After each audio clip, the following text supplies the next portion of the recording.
বন্ধুরা, আজকের ভিডিওতে আপনাদের অন্নপূর্ণা যোজনার যে ফর্ম রয়েছে সেই ফর্মটা আপনি কীভাবে ফিল আপ করবেন তা স্টেপ বাই স্টেপ হাতে কলমে লিখে কিন্তু আপনাদের ফর্মটা ফিল আপ করে দেখিয়ে দেবো। সেক্ষেত্রে পুরো বিষয়টা আপনাদের ক্লিয়ার হয়ে যাবে যে ফর্মটা আপনি কীভাবে ফিল আপ করবেন এবং এই ফর্মের সঙ্গে কী কী ডকুমেন্টস অ্যাটাচ করতে হবে সমস্ত কিছু আপনাদের স্টেপ বাই স্টেপ দেখিয়ে দিচ্ছি। কোথায় কী লিখতে হবে, কোথায় কার ডিটেলস বসাতে হবে সমস্ত কিছু আপনাদের স্টেপ বাই স্টেপ দেখিয়ে দেবো এই ভিডিওতে। কিন্তু ভিডিও শুরু করার আগে একটাই রিকোয়েস্ট, যারা কিন্তু চ্যানেল নতুন তারা কিন্তু অবশ্যই চ্যানেলটিকে সাবস্ক্রাইব করবেন, যারা ইউটিউব থেকে দেখছেন, এবং যারা কিন্তু ফেসবুক থেকে দেখছেন অবশ্যই পেজটিকে ফলো করতে ভুলবেন না। তো চলুন আজকে ভিডিওটা শুরু করা যাক। প্রথম দেখতে পাচ্ছেন এখানে অন্নপূর্ণা ভান্ডারের ফর্মটা আমি কিন্তু এখানে ফিল আপ করে সম্পূর্ণ স্টেপ বাই স্টেপ দেখিয়ে দিচ্ছি। সেক্ষেত্রে পুরো বিষয়টা আপনারা কিন্তু পরিষ্কারভাবে বুঝতে পারবেন।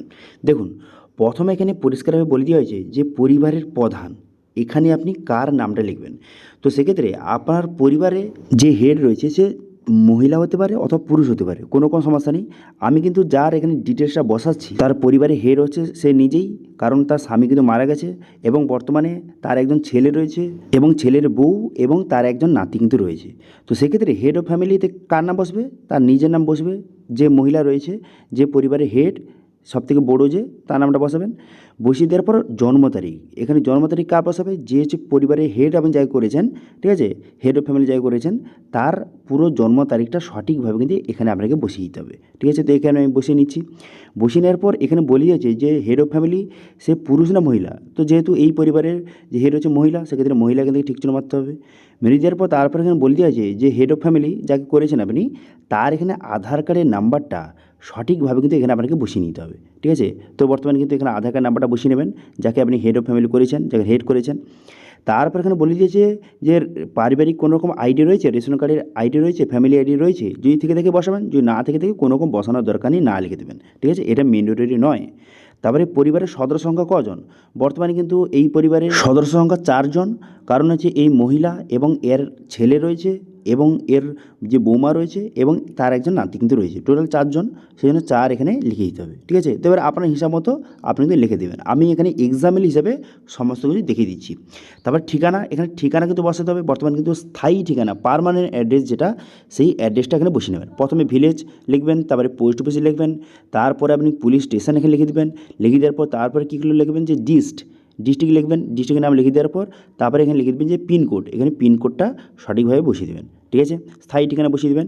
বসিয়ে দেওয়ার পর এবার যোগাযোগের নম্বর, এখানে কিন্তু পরিষ্কারভাবে বলে দেওয়া হয়েছে যে বর্তমানে পরিবারের হেড আপনি যাকে করলেন, যে হেড, তার আধার কার্ডের সঙ্গে যেই মোবাইল নাম্বারটা লিঙ্ক রয়েছে সেই মোবাইল নাম্বারটা আপনি বসিয়ে দেবেন, ঠিক আছে। তো পরিবারে যাকে আপনি হেড করেছেন তার আধার কার্ডের সঙ্গে যেই মোবাইল নাম্বার লিঙ্ক রয়েছে সেই মোবাইল নাম্বারটা সঠিক বসিয়ে দেবেন, ওকে। এবার মোবাইল নাম্বারটা বসিয়ে দেওয়ার পর তারপর আপনি কী করবেন? তারপর এখানে বলে দেওয়া হয়েছে যে পরিবারে কিন্তু এবার সদস্যের ডিটেলস কিন্তু আপনাকে বসাতে হবে, ঠিক আছে। পরিবারের সদস্য কতজন রয়েছে, যে পরিবারের হেড যাকে রয়েছে তার ডিটেলস আপনি বসিয়ে দিলেন। এবার সদস্যের ডিটেলস কিন্তু বসাতে হবে।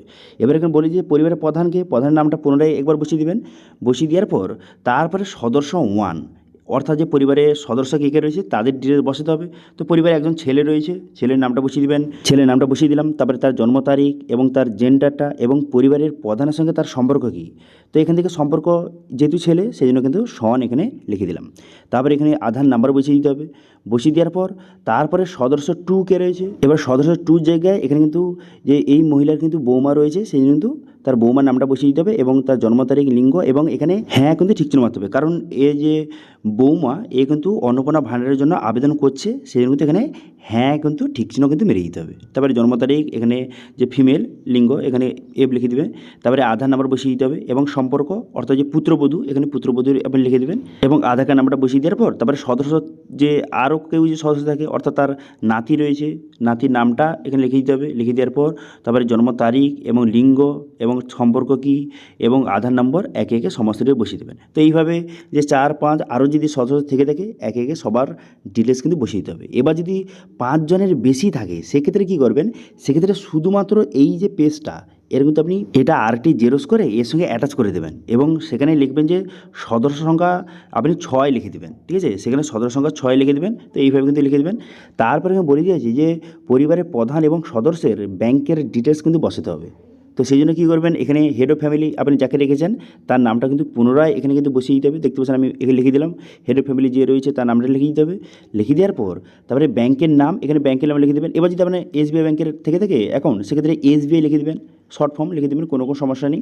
তারপরে অ্যাকাউন্ট নাম্বার বসিয়ে দিতে হবে, তারপরে আপনার আইএফসি কোডটা বসিয়ে দেবেন এবং এখানে পরিষ্কারভাবে বলে দেওয়া হয়েছে আপনি যেই ব্যাঙ্কটা দেবেন সেই ব্যাঙ্কের সঙ্গে যেন ডিবিডি লিঙ্কটা থাকে, যেই ব্যাঙ্কের ডিবিডি লিঙ্কটা রয়েছে সেই ব্যাঙ্কের ডিটেলসটা বসালে ভালো। সেই জন্য ডিবিডি লিঙ্ক থাকা ব্যাঙ্কের ডিটেলসটা আপনি বসাবেন, ঠিক আছে। সেই জন্য যতজন সদস্যের যে ব্যাঙ্ক অ্যাকাউন্ট রয়েছে সবার কিন্তু একে একে ব্যাঙ্কের নাম এবং অ্যাকাউন্ট নম্বর আইএফসি কোড বসিয়ে দেবেন।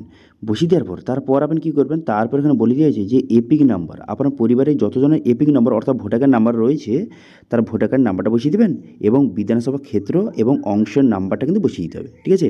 বিধানসভা আপনার যে বিধানসভা ক্ষেত্র এবং অংশ নম্বর অর্থাৎ পান নম্বরটা বসিয়ে দেবেন। বসিয়ে দেওয়ার পর এখানে সদস্য 1 2 এভাবে বসিয়ে দেবেন। তারপর এখানে বলা হয়েছে যে বিভাগ, এখানে বর্তমানে আপনি কি বর্তমানে যদি এসসি এসটি ওবিসি অথবা জেনারেল হয়ে গেলে তাহলে প্রথমটা ঠিক চিহ্ন মারবেন, ইউআর ঠিক চিহ্ন মারবেন, অথবা যারা এসসি এসটি যারা যেটা সেটা কিন্তু এখানে ঠিক চিহ্ন কিন্তু মেরে দেবেন, ঠিক আছে, বোঝা গেল, এখানে ঠিক চিহ্ন মেরে দেবেন। এবার আপনি জেনারেল বাদে আপনি যদি এসসি এসটি ওবিসি হয়ে থাকেন সেক্ষেত্রে কিন্তু কাস্ট সার্টিফিকেটটা এর সঙ্গে অ্যাটাচ করবেন, ঠিক আছে, এখানে বলে দেওয়া হয়েছে। তারপর এখানে বলে দেওয়া হয়েছে যে বর্তমানে আপনি ডিজিটাল রেশন কার্ড আপনার কি আছে আপনার পরিবারে, যদি থেকে থাকে এখানে হ্যাঁ ঠিক চিহ্ন মারবেন অথবা এখানে না করে দেবেন। তারপর এখানে বলা হয়েছে যে যদি আপনার রেশন কার্ড আপনি হ্যাঁ ঠিক চিহ্ন মারেন সেক্ষেত্রে কোন ক্যাটাগরি আপনার রেশন কার্ড রয়েছে এখান থেকে সেটা আপনাকে ঠিক চিহ্ন কিন্তু মারতে হবে। তো সেক্ষেত্রে আপনার যদি কোন ক্যাটাগরি রেশন কার্ড রয়েছে সেটা ঠিক চিহ্ন মারবেন। মেরে দেওয়ার পর এখানে বলে দেওয়া হয়েছে আপনি প্রতি মাসে মাসে কিন্তু আপনি রেশন কি ধরেন, রেশন তোলেন, যদি রেশন তোলেন সেক্ষেত্রে আপনি হ্যাঁ এখান থেকে ঠিক চিহ্ন মেরে দেবেন, ঠিক আছে, বোঝা গেল। তারপর এখানে বলে দেওয়া হয়েছে আপনার পরিবারে যে বাড়ির সংখ্যা যদি 3টির বেশি থেকে থাকে সেক্ষেত্রে হ্যাঁ করবেন অথবা না করবেন। অর্থাৎ আপনার পরিবারের পাকা রুমটা কটা রয়েছে, আপনার পরিবারে যদি 3টির বেশি পাকা রুম থেকে থাকে সেক্ষেত্রে হ্যাঁ করবেন অথবা নো করে দেবেন, ঠিক আছে। এরপর এখানে বলে দিয়েছে যে জমির মালিকানা, আপনার যদি জমি থেকে থাকে সেক্ষেত্রে হ্যাঁ করবেন অথবা না করবেন। যদি জমি থেকে থাকে সেক্ষেত্রে জমির রেকর্ড অথবা যে পর্চা রয়েছে সেই পর্চার কিন্তু জেরক্স এই ফর্মের সঙ্গে অ্যাটাচ করতে হবে, ঠিক আছে। আপনার পরিবারে যদি জমি থেকে থাকে সেক্ষেত্রে হ্যাঁ করবেন এবং এর সঙ্গে যে পর্চাটা আপনি এর সঙ্গে অ্যাটাচ করে দেবেন, জমির রেকর্ডটা এর সঙ্গে অ্যাটাচ করে দেবেন। যদি না থেকে থাকে সেক্ষেত্রে না সিলেক্ট করবেন, ঠিক আছে। তারপর এখানে বলে দেওয়া আছে যে বর্তমানে আপনার পরিবারের যে কত শতক জমি রয়েছে টোটাল, সবার মিলে কত শতক রয়েছে টোটাল সেটা কিন্তু শতকে আপনি বসিয়ে দেবেন, ঠিক আছে, বোঝা গেল, কত শতক রয়েছে টোটাল বসিয়ে দেবেন। বসিয়ে দেওয়ার পর তারপর আপনি কী করবেন, তারপর এখানে বলে দেওয়া আছে যে আপনার পরিবারের বর্তমানে কতগুলি গাড়ি রয়েছে, 4 চাকার গাড়ি কতগুলি রয়েছে তার ডিটেলস কিন্তু আপনাকে বসাতে হবে। এবার আপনার পরিবারে যদি 4 চাকার গাড়ি থেকে থাকে সেক্ষেত্রে হ্যাঁ এখান থেকে সিলেক্ট করবেন অথবা যদি না থেকে থাকে সেক্ষেত্রে না সিলেক্ট করবেন। যদি হ্যাঁ সিলেক্ট করে থাকেন সেক্ষেত্রে কতগুলি গাড়ি রয়েছে 4 চাকার সেক্ষেত্রে আপনি এখানে সংখ্যাটা লিখে দেবেন। লিখে দেওয়ার পর যতগুলি গাড়ি রয়েছে তার রেজিস্ট্রেশন নাম্বারটা এখানে সঠিকভাবে লিখে দেবেন। যতগুলি গাড়ি রয়েছে সবার রেজিস্ট্রেশন নাম্বার লিখে দেবেন। লিখে দেওয়ার পর এবার সেই গাড়িটা কি গাড়ি, জিপ না ট্রাক্টর, মডেলটা কি সেটা কিন্তু মডেলটা এখানে লিখে দেবেন, ঠিক আছে। লিখে দেওয়ার পর তারপর আপনি কী করবেন, তারপর এখানে কিন্তু বলে দেওয়া হয়েছে যে বর্তমানে পারিবারিক ভিত্তিক স্বাস্থ্য বিমা, আপনার যদি স্বাস্থ্য বিমা থেকে থাকে আপনার পরিবারে সেক্ষেত্রে হ্যাঁ করবেন অথবা নো করবেন। এবার যদি আপনি হ্যাঁ করে থাকেন সেক্ষেত্রে আপনার সেই স্বাস্থ্য বিমাটা যে রয়েছে সেটা সরকারি না বেসরকারি এখান থেকে সেটা ঠিক চিহ্ন মারতে হবে। তবে এখানে বললে কি আপনার যদি পরিবারের স্বাস্থ্যসাথী কার্ড থেকে থাকে, আপনারা জানেন যে স্বাস্থ্যসাথী কার্ড কিন্তু সেটা কিন্তু একটা স্বাস্থ্য বিমা, সেক্ষেত্রে কিন্তু এখানে হ্যাঁ ঠিক চিহ্ন মারবেন। ঠিক চিহ্ন মেরে দেওয়ার পর তার ডিটেলসগুলি বসাতে হবে। যেমন কিন্তু স্বাস্থ্যসাথী কার্ড এটা কি, এটা সরকারি, সেক্ষেত্রে এখানে সরকারি কিন্তু ঠিক চিহ্ন মারবেন। হেড অফ ফ্যামিলি প্রথম ডিটেল বসাবেন, তারপরে সদস্য 1 2 3 এইভাবে কিন্তু একে একে আপনি বসিয়ে নেবেন। কারণ যার যার স্বাস্থ্যসাথী কার্ড রয়েছে তার এখানে সরকারি ঠিক চিহ্ন মারবেন। মেরে দেওয়ার পর স্বাস্থ্য অঙ্ক বিমার যে অঙ্ক কত টাকা 5 লক্ষ টাকা সেটা বসিয়ে দেবেন এবং যে প্রিমিয়ারের বিবরণ যদি থেকে থাকে সেগুলো আপনি সঠিকভাবে বসিয়ে দেবেন, ঠিক আছে। তো সেম একইভাবে আবার যদি কারো সরকারি অথবা বেসরকারি দুটোই থেকে থাকে সেক্ষেত্রে দুটো ঠিক চিহ্ন মারবেন। এরপর এখানে বলে দেওয়া হয়েছে যে বর্তমানে আপনি কি ট্যাক্স দেন, পি ট্যাক্স দেন, সেক্ষেত্রে এখানে হ্যাঁ করবেন অথবা এখানে না কিন্তু এখানে ঠিক চিহ্ন মেরে দেবেন, ঠিক আছে। তারপর এখানে বলা হয়েছে আপনার পরিবারে কতজনের প্যান কার্ড রয়েছে, যার যার প্যান কার্ড রয়েছে তার কিন্তু নামটা বসিয়ে দেবেন এবং প্যান কার্ডের নাম্বারটা বসিয়ে দেবেন। প্রথমে হেড অফ ফ্যামিলি, যদি head of family pan card থেকে থাকে সেক্ষেত্রে হেড অফ ফ্যামিলির নাম এবং তার নাম্বার এবং তারপর সদস্য 1 2 এভাবে বসিয়ে দেবেন। তারপরে বলা হয়েছে যে কর্মসংস্থান, যে হেড অফ ফ্যামিলি সে বর্তমানে কী কাজ করে সেটা কিন্তু এখান থেকে আপনি সিলেক্ট করে নেবেন, ঠিক। এবার যদি কোনো কাজ না করে সেক্ষেত্রে বেকার সিলেক্ট করবেন অথবা যদি অন্য কোনো কাজ করে সেক্ষেত্রে অন্যান্য এখান থেকে ঠিক চিহ্ন মেরে দেবেন। এবং যদি কোনো রকম অফিসিয়াল কাজ করে তার যদি কোনো রকম রিসিপ্ট থেকে থাকে সেটা কিন্তু এর সঙ্গে অ্যাটাচ করতে হবে। সেম একইভাবে সদস্য 1 2 আপনি বসিয়ে নেবেন। তারপরে বলা হয়েছে যে আপনার পরিবারে শিক্ষিত প্রাপ্তবয়স্ক এবং অশিক্ষিত প্রাপ্তবয়স্কের সংখ্যা আপনাকে বসাতে হবে। এবার আপনার পরিবারে শিক্ষিত কজন, অশিক্ষিত কজন, প্রাপ্তবয়স্ক কিন্তু শিশুর না প্রাপ্তবয়স্ক অর্থাৎ 18+ কতজন শিক্ষিত কতজন অশিক্ষিত। এবার যদি শিক্ষিত কজন এবং অশিক্ষিত কজন তার সংখ্যাটা এখানে সঠিকভাবে বসিয়ে দেবেন। বসিয়ে দেওয়ার পর তারপর আপনি কী করবেন, তারপর কিন্তু এখানে যে পরিবারের প্রধান সে কিন্তু শিক্ষিত না অশিক্ষিত, যদি শিক্ষিত হয়ে থাকে ঠিক চিহ্ন মারবেন। মেরে দেওয়ার পর তার সর্বোচ্চ শিক্ষত যোগ্যতা কত সেটা বসিয়ে দিতে হবে। তো বসিয়ে দিলাম। তারপর এখানে সদস্য 1 2 এইভাবে কিন্তু কারা শিক্ষিত কারা অশিক্ষিত এখান থেকে ঠিক চিহ্ন মারতে হবে। তারপরে এখানে কী করবেন, তারপর এখানে বলে দিয়েছি যে কোনো রকম যদি আপনার পরিবারের কোনো রকম কেউ যদি মন্ত্রী অথবা সংসদ বা বিধায়ক থেকে থাকে হ্যাঁ হয়ে থাকে, সেক্ষেত্রে হ্যাঁ করবেন অথবা এখানে না করবেন। তো আমি এখান থেকে না করে দিচ্ছি। এবার যদি হ্যাঁ হয়ে থাকে সেক্ষেত্রে তার কিন্তু কোনো রকম যদি ডকুমেন্টস থেকে থাকে সেই ডকুমেন্টস কিন্তু এর সঙ্গে অ্যাটাচ কিন্তু করতে হবে, ঠিক আছে। তারপরে পয়েন্টে বলা হয়েছে এখানে আপনার পরিবারের কেউ কি সরকারি পেনশন পান, অর্থাৎ কেউ যদি আগে চাকরি করতো সরকারি, সে যদি বর্তমানে পেনশন পায় সেক্ষেত্রে এখানে হ্যাঁ এখানে থেকে ঠিক চিহ্ন মারতে হবে এবং সেই সদস্য সংখ্যা কত, সেই সদস্য সংখ্যা নম্বরটা কত সেটা বসিয়ে দিতে হবে এবং পেনশন স্লিপ এর সঙ্গে অ্যাটাচ করতে হবে। তারপর এখানে বলা হয়েছে কেউ যদি জিএসটি দিয়ে থাকে আপনার পরিবারে সেক্ষেত্রে হ্যাঁ করবেন অথবা এখান থেকে না এখান থেকে ঠিক চিহ্ন মারবেন। তারপর এখানে বলা হয়েছে যে আপনার পরিবারে বার্ষিক আয় কত সেটা কিন্তু এখানে সঠিকভাবে কিন্তু বসিয়ে দিতে হবে। তো সেক্ষেত্রে বার্ষিক আয় কত সেটা সঠিকভাবে এখানে লিখে দেবেন আপনার পরিবারের।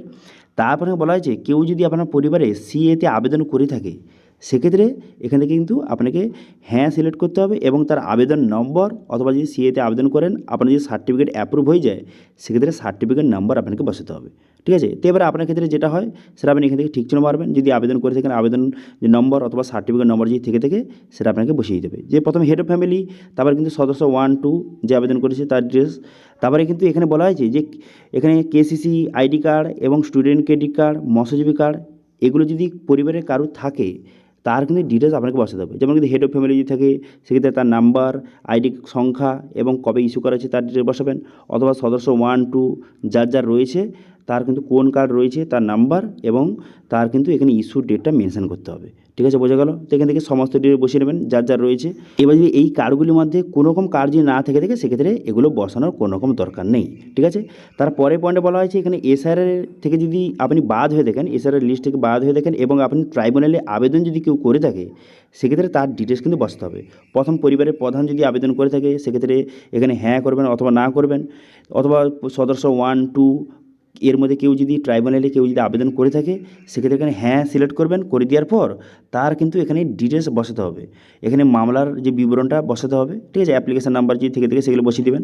অথবা যদি না হয়ে থাকে অথবা প্রযোজ্য নয় হয়ে থাকে সেটাকে আমি এখানে ঠিক চিহ্ন মারবেন আপনার হিসাব মতো। তারপর এখানে বলা হয়েছে যে আপনার পরিবারে কোনো রকম যদি শিশু থেকে থাকে সেক্ষেত্রে তার শিশুর এখানে তার নাম, তার বর্তমানে কোন শ্রেণীতে পড়ছে, বিদ্যালয়ের নাম, সমস্ত ডিটেলস কিন্তু বসাতে হবে। তো পরিবারে যদি কেউ শিশু থেকে থাকে, এই পরিবারের শিশু রয়েছে সেক্ষেত্রে তার নাম, তার শ্রেণী, তার কিন্তু এখানে বিদ্যালয়ের নাম এবং বর্তমানে সরকারি না বেসরকারি স্কুলে পড়ছে তার ডিটেলস কিন্তু বসাতে হবে, ঠিক আছে। এবার আপনার ক্ষেত্রে যেটা হয়ে থাকে সেটা কিন্তু এখান থেকে আপনি সঠিকভাবে বসিয়ে নেবেন। কতজন শিশু রয়েছে তার নাম এবং বর্তমানে তার সমস্ত ডিটেলস কিন্তু বসিয়ে নিতে হবে। এবার এখানে বলে দিয়েছে বর্তমানে যে শিশু রয়েছে আপনার পরিবারে সে কি বর্তমানে টিকা নিয়েছে, যদি টিকা নিয়ে থাকে এখানে হ্যাঁ সিলেক্ট করবেন। যদি টিকা যদি না নিয়ে থাকে সেক্ষেত্রে এখানে নাতে ঠিক চিহ্ন মারবেন। কিন্তু এখানে মেনশন করতে হবে কী কারণে টিকাটা নেয়নি, তার কারণটা এখানে কিন্তু লিখতে হবে এই পাশে ঘরে, ঠিক আছে। তারপরে আপনি কী করবেন, তারপর এখানে বলে দেওয়া হয়েছে যে বর্তমানে আপনার পরিবারে কেউ যদি সরকারি স্কিমের বর্তমানে সুবিধা পাচ্ছেন, ডিবিটির মাধ্যমে কোনো রকম সরকারি প্রকল্পের টাকা পাচ্ছেন আপনি, যদি হয়ে থাকে সেক্ষেত্রে হ্যাঁ করবেন অথবা না করবেন। তো সবার প্রথম কী করবেন, সর্বপ্রথম যে পরিবারের প্রধান সে কি কোনো রকম ডিবিটির মাধ্যমে কোনো রকম সরকারি প্রকল্পের সুবিধা পাচ্ছেন, তো সেক্ষেত্রে হ্যাঁ এখান থেকে সিলেক্ট করবেন। করে দেওয়ার পর কোন কোন প্রকল্পের বর্তমানে সুবিধা পাচ্ছেন সেটা কিন্তু আপনাকে লিখতে হবে, ঠিক আছে। এখানে হ্যাঁতে ঠিক চিহ্ন মেরে কোন কোন প্রকল্পের সুবিধা পাচ্ছেন তার কিন্তু নামগুলি আপনাকে এখানে মেনশন কিন্তু করতে হবে। তো সেক্ষেত্রে বর্তমানে যদি কারোর উজ্জ্বলা কানেকশান যদি কোনো পরিবারের থেকে থাকে এবং সরকারি কানেকশান যদি আপনি থেকে থাকেন সেক্ষেত্রে কিন্তু প্রধানমন্ত্রী উজ্জ্বলা যোজনা আপনি সুবিধা পাচ্ছেন। কারণ প্রধানমন্ত্রী উজ্জ্বলা যোজনার মাধ্যমে প্রতি রিফিলে কিন্তু যে 300 টাকা করে সাবসিডি দেওয়া হয় সেটা ডিবিটির মাধ্যমে আসে, সেক্ষেত্রে তার নাম মেনশন করতে হবে। অথবা কেউ যদি পিএম কিষাণ পান এইসব ডিটেলস কিন্তু বসে দেবেন। এবার যদি এটা বলা হয় যে আপনি কি প্রত্যাহার করতে চান, অর্থাৎ যে এই যে প্রধানমন্ত্রী উজ্জ্বলা যোজনা কানেকশান আপনি বাদ দিতে চান, সুবিধা পেতে চান না, সেক্ষেত্রে হ্যাঁ করবেন। নাহলে কিন্তু এখানে হ্যাঁতে ঠিক চিহ্ন মারার কোনো রকম দরকার নেই, ঠিক আছে। তারপরে কিন্তু সেম একইভাবে এখানে সদস্য 1 2 সমস্ত ডিটেলস বসাবেন। তারপর বলা হয়েছে যে আপনি যে সমস্ত ডিটেলসটা বসিয়েছেন এগুলো সব কিছু সঠিকভাবে বসিয়েছেন। এখানে বলা হয়েছে যে আমি এই মর্মে ঘোষণা করছি যে আমি সমস্ত ডিটেলসটা সঠিকভাবে বসিয়েছি। তো সেক্ষেত্রে এখানে ঠিক চিহ্ন মেরে দেবেন। ঠিক চিহ্ন মেরে দেওয়ার পর তারপরে এখানে সিগনেচার করতে হবে। এবার এখানে কে সিগনেচার করবে, দেখুন পরিবারে যে প্রধান রয়েছে যাকে প্রধান করেছেন সে এখানে সিগনেচার করতে পারে, অথবা পরিবারের যে মহিলা রয়েছে যে অন্নপূর্ণা ভাণ্ডারের সুবিধা বর্তমানে পাবে সে সিগনেচার করলেও হবে, কোনো সমস্যা নেই।